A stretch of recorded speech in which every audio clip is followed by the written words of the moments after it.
Nous vous montrons dans cette vidéo comment remplacer les plaquettes, le disque et l'étrier de frein sur le train avant. Le véhicule se trouve déjà sur le pont élévateur et il est donc prêt pour un remplacement facile. Commencez par débrancher le connecteur du témoin d'usure des plaquettes de frein. Retirez ensuite les capuchons de l'étrier de frein. Servez-vous d'un outil adapté, par exemple d'une pince, pour sortir le ressort de retenue des plaquettes de frein hors du boîtier d'étrier de frein. Enlevez les deux axes de l'étrier de frein, puis détachez le boîtier d'étrier de frein. Retirez la plaquette de frein arrière et les deux axes hors du boîtier d'étrier de frein. Le boîtier d'étrier de frein enlevé doit être détaché ou fixé de sorte que l'étrier de frein ne pèse pas et n'endommage pas le flexible de frein. Retirez la plaquette de frein extérieure du support de frein dégagé.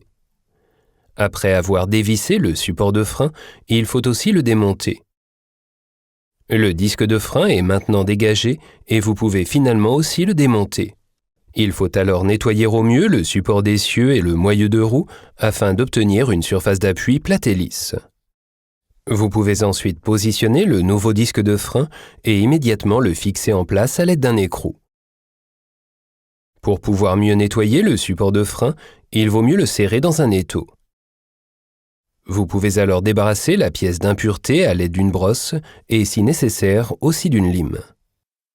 Vous pouvez en plus vous servir d'un spray de nettoyage adapté pour le rinçage et l'élimination optimale des impuretés libérées.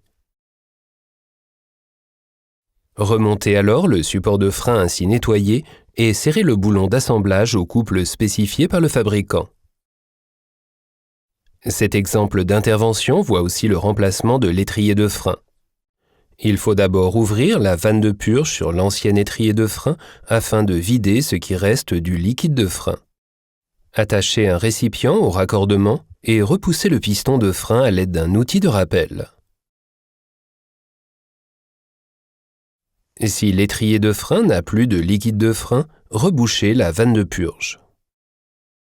Défaites maintenant le guide-fil sur l'étrier, dévissez la conduite de frein et verrouillez le câble pour le couple.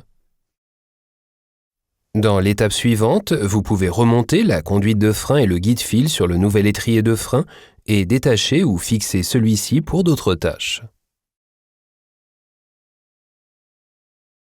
Il est recommandé de contrôler les deux axes du boîtier d'étrier de frein et, si nécessaire, de les nettoyer, de les enduire du lubrifiant accompagnant le nouvel étrier de frein et de les repositionner. Avant de poursuivre le montage, nettoyez le nouveau disque de frein à l'aide d'un spray de nettoyage adapté et essuyez ensuite la pièce. Après le nettoyage du disque de frein, vous pouvez ensuite graisser les surfaces d'appui du support de frein sur lesquelles les têtes des marteaux des plaquettes de frein se poseront dans l'étape suivante. Posez alors la plaquette de frein extérieure avec les surfaces d'appui graissées sur le support de frein. Insérez également la plaquette de frein intérieure dans le boîtier d'étrier de frein à l'aide du ressort de retenue et des surfaces d'appui graissées.